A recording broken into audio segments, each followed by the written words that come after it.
My entitled relatives tried to force me to be with a man that I have no idea who he was. That's right, a forced marriage, but I'm not standing for it. Make sure you stick around to the end for this wild ending. When I was 22, my extended family, aunts, uncles, cousins, etc., began asking me why I wasn't married yet. I spent my childhood and early 20s in a fairly conservative North Indian state, and people in those areas tended to be deeply misogynistic, and the only way a woman has any value in their eyes is if she's attached to a man. Her own accomplishments, talents, etc. are of no consequence. So, it wasn't all that surprising when I began getting these ridiculous questions about marriage while I was still in college. I'd recently lost a lot of weight, and for the first time, I actually looked good in jeans. My weight loss seemed to cause their queries to reach whole new levels of idiocy.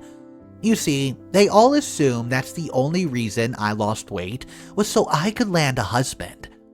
Surely, I hadn't done it for the sake of my own health and well-being, or because I wanted to look good for myself. That would be preposterous. My aunt, about whom you've read in this post and this post, was friends with a quote matchmaker. Matchmakers in India are those jerky middle-aged women who have nothing better to do than go around carrying photographs and info about quote eligible bachelors and bachelorettes, and share them with families of young men and women who are looking to marry them off. My aunt's friend was no different. She showed my aunt a picture of some guy in his late 20s, who also, quote, had a great job and was from a respectable family. Let's call this guy Ajay. My aunt shared the picture and the info with my grandmother. Between the two of them, they decided that Ajay, whom I've never met before, would be the perfect match for me. Keep in mind that neither I nor my dad had any inkling of what was going on. One afternoon, I think it was a Sunday, my aunt came over when I wasn't home. She told my dad to, quote, get his daughter dressed up and pretty, because she had promised me to a guy and his parents were coming over to see me that very evening. The tone in which she spoke made it sound like she had done me and my dad a big favor. My dad was shocked and asked what the hell she was talking about. She told him that she's taking it upon herself to find a groom for me, without my knowledge or consent, and, quote, taken some of the burden off his shoulders, and that their mother, aka my grandma, had approved the match. My dad told her he would have to speak to me first, and whether the guy's parents can come over or not depends on what I have to say about it.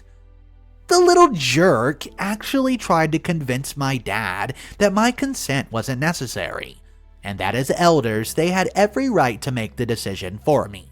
But luckily, my dad wasn't having it. When I came home a few hours later, my aunt greeted me with a hug. This was enough to send red flags flying everywhere. I asked her what was going on, and she gleefully told me that she had done and how her proposition had my grandmother's blessing. I told her to shove it up her blank, and that I was in no mood to have an arranged marriage. Not then, not now, not in the past, not ever. She looked shocked and asked how I could say such a thing after all the trouble she's been through in order to, quote, find such a wonderful young man for me. I decided to get dirty. I told her, and the, quote, wonderful young man is making her so happy, why doesn't she go marry him? My dad heard this and told me to watch my language. I told him I would if this beep knew her place and knew not to poke her nose where it doesn't belong. My grandmother had heard the commotion from her room and called out to my dad. She began telling him about how she had seen this guy's pictures and the matchmaker had told them all about his family, and how a match like this may never come along again. My dad told her that he would never force his daughter to marry if she doesn't want to. My stepmom said the same. I merely told her she was insane and belongs in a lunatic asylum.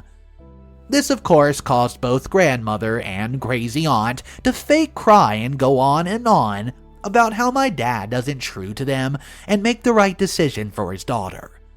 And that they were family, and family has the right to make decisions for each other. What does that even mean? I wasn't going to budge, however, and told them I wasn't going to meet the guy or his parents. And Aunt better cancel the meeting if she knows what's good for her. Aunt left our house grumbling and mumbling under her breath. Let me just tell ya, you thought it was over there, but the drama was far, far from over. My grand monster, in order to emotionally blackmail my dad into agreeing to the match, with or without my consent, stopped eating. Anytime food was brought to her, she would break into crocodile tears and whine about how my dad was dishonoring her. As she was a diabetic, her health began to deteriorate. My dad got so scared. One evening, he and my stepmom sat me down and asked if I would consider the proposal and just have a meeting with Ajay's family. I was still adamant and said no. My aunt came over and said she had great news, as Ajay's parents were still interested in meeting me, and they would allow me to study and have a career after I married their son. I asked her what part of no does she not comprehend. The last time we spoke, and who the duck do Ajay's parents think they are to allow me to do something? Aunt once again broke into rage and asked how I could be so selfish. How I could disobey my family like this, and some other bullcrap about how marriage is a union between families and not just individuals. And how in order day girls were married off as soon as they reached adulthood, whether they liked it or not. I let her go on for some time, as her little hissy fit was quite amusing to me. After she had exhausted herself, I told her that she, grand monster, or even my parents even try to force me into marriage, I was going to cut my wrist and be over. And if I survived, the cops would know that I did it because I was being forced to marry against my will, and all involved would be in a world of trouble. Even if I died, I would be leaving behind enough evidence in the form of emails to all my friends and college professors detailing how I was being mentally tortured so I could be forced into this marriage. Both outcomes would result in all of them in deep legal shit. I even showed them the email I had already written. All I had to do was send it. And if any of them even thinking of locking me up and taking away my phone, laptop, etc., they should remember that my vocal cords still work and I would gather the entire neighborhood with my screams, and cops would surely be called. As I spoke, my aunt's eyes just kept getting wider and wider. She was in shock, but she knew me well enough to know that I was very capable of doing all of this. So she left quietly. Grand Monster must have heard every word because her hunger strike came to an end. My aunt never tried to look for a match for me again. Later, my dad told me that he was only asking me to think about the match and that he would never force me to do something I didn't want to do. I told him I knew that and assured him that my threats were only meant to scare my aunt. And they worked. So these stories always blow my mind. I can't believe still, in the year 2022, someone can be forced to marry someone against their will. That's totally toxic, and I think that's so wrong. Let me know if you agree or not. If you don't agree, let me know your reasoning why. Drop it down in the comment section. Let's go ahead and read a comment. I'm glad you have sane parents. Hopefully, the sane people will outnumber the entitled ones eventually. I like the marry him yourself suggestion. I would have laughed if you gave the matchmaker pictures of your aunt and grandmother and told her to find someone for them. Guys, let me know what you think of that in the comment section down below. And our final story of the day. Entitled Mother Yanks My Mom's Prosthetic Arm Off, Demanding Her Disabled Parking Spot. Backstory. My mom was in an accident when she was 14 and lost her right arm. She has about 1/4 of that arm left and she calls her stub. And to be honest, the loss hasn't done much to derail her. She drives. She has a joystick-esque thing which sticks out of the wheel and she turns it like she's steering a ship. She calls it her knob, loudly and in public. She worked for a long time until she started having issues with the arm, and she does have. She's generally been the person in the family to host or prepare all events and do all the labor. Honestly, she's my hero. But you're here for the story, so here it goes. Mom and I go to the supermarket at the busy hours on a weekend, because we could not make our usual after-school weekday trip when things were less crazy. We go around the whole parking lot twice and do a row of cars behind us. We finally managed to nab a disabled spot right by the entrance because someone was leaving as we approached. Now, my mother rarely uses this disabled parking even though she's permitted, because she always says people who can't walk, etc. need it more. But again, she is permitted and there weren't any other spaces. After we park and get out, we hear a car horn honk a few times, followed by, "Excuse me," as a woman rounds up from behind, catching us just before the entrance of the store. This woman literally left her car running in the middle of a busy parking lot, causing a massive pileup. So, Karen, that's her name from now on, catches our attention with her shouting, and when we turn around, we're greeted with her I Can Speak the Manager haircut, 90s edition, and about half a dozen kids, ranging from goth tween to toddlers in her arms. Karen then goes on to explain how the spot my mom just parked in is for disabled people, as if she was accusing us. My mom was wearing her prosthetic arm underneath her long-sleeve denim coat, overly big so the fingertips of her prosthetic were barely visible. So it was an honest mistake. Even though it was a little odd, the way she abandoned her car and ran up to us with this entire little litter of kids. Still, Mom smiles and proclaims, quote, "Don't worry, I'm allowed to park there," and we turn back around to walk in. I guess that answer wasn't good enough for the Karen. Suddenly, Karen and her kids are in front of us and she's giving the toddler to another of her children, just so she can fold her arms and pout. Quote, "As you can see," she gestures towards her kids, "I have a lot going on and I need that spot more than you do. You only have one child." Now, I must have only been 6 or 7, but even I knew the difference between disabled parking and those spaces reserved for parents with small children. I said something along the lines of, "You need a disabled badge to park there. It doesn't matter how many kids you have." In 6 to 7-year-old lingo, and this woman took major offense. She goes off on a major rant about how being a mother of all her children was hard, how she was having an awful day, week, and month, and how it's not fair that my mom, who looked perfectly fine, had tricked the government into getting a badge that lets her park in a spot that Karen should obviously have instead. As she rambles on about this, she looks around, gathering attention of all the shoppers, and is doing that, quote, "Don't you agree with me" thing that people do to validate themselves, but never gave anyone a chance to respond because she was already on to the next person.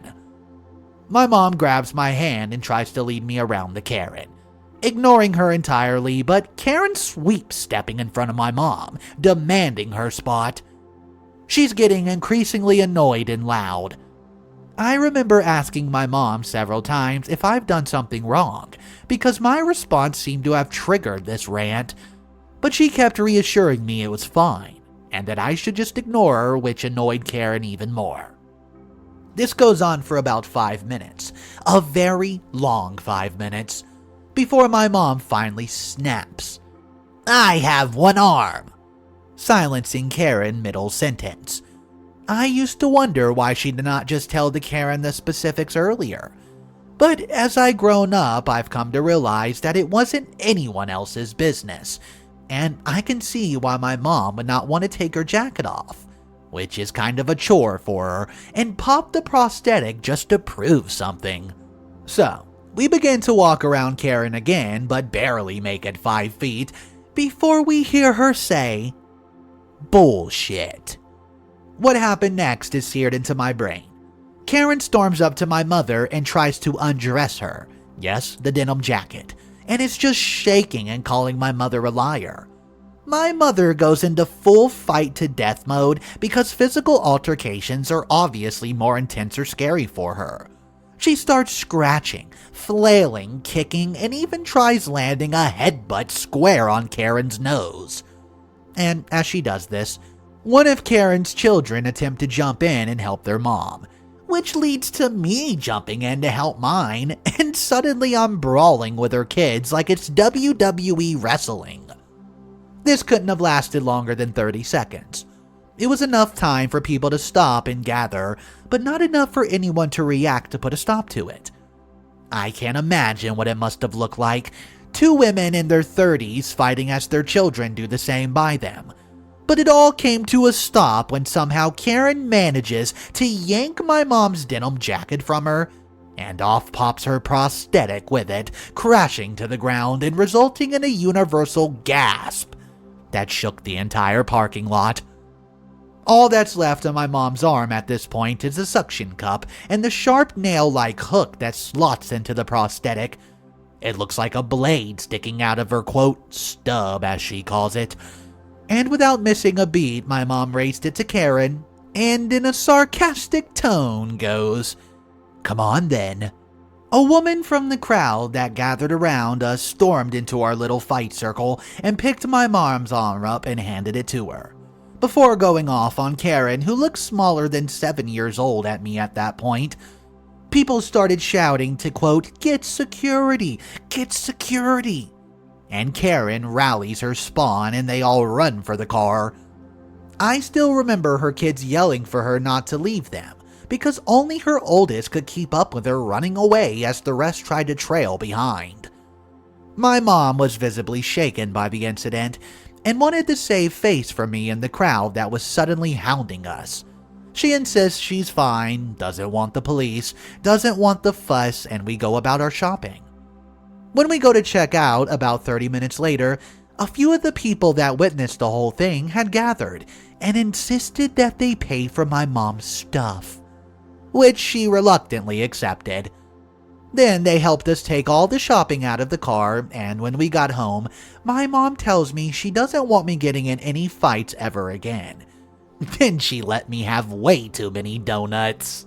The only thing that I hated about this story was the fact that this Karen seemingly got away with nothing happening to her. No police called, no fines, absolutely nothing.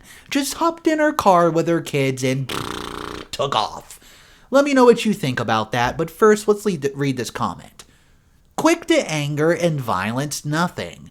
Your mom had every right to lash out and protect herself the moment Karen put her hands on her. And someone else said, yes, this. That woman instigated as soon as she grabbed her. The mom has one good arm. It was restrained. I couldn't use my hand for months and did not feel safe at all. If someone had done that to me, I probably would have reacted in a similar manner. Guys, let me know if you agree with that. Drop it in the comment section down below and let me hear your Karen story. I hope you guys enjoyed today's videos, and remember, if you're not subscribed to the channel, you're gonna want to do that. So make sure you subscribe to the channel, and I'll see you guys tomorrow.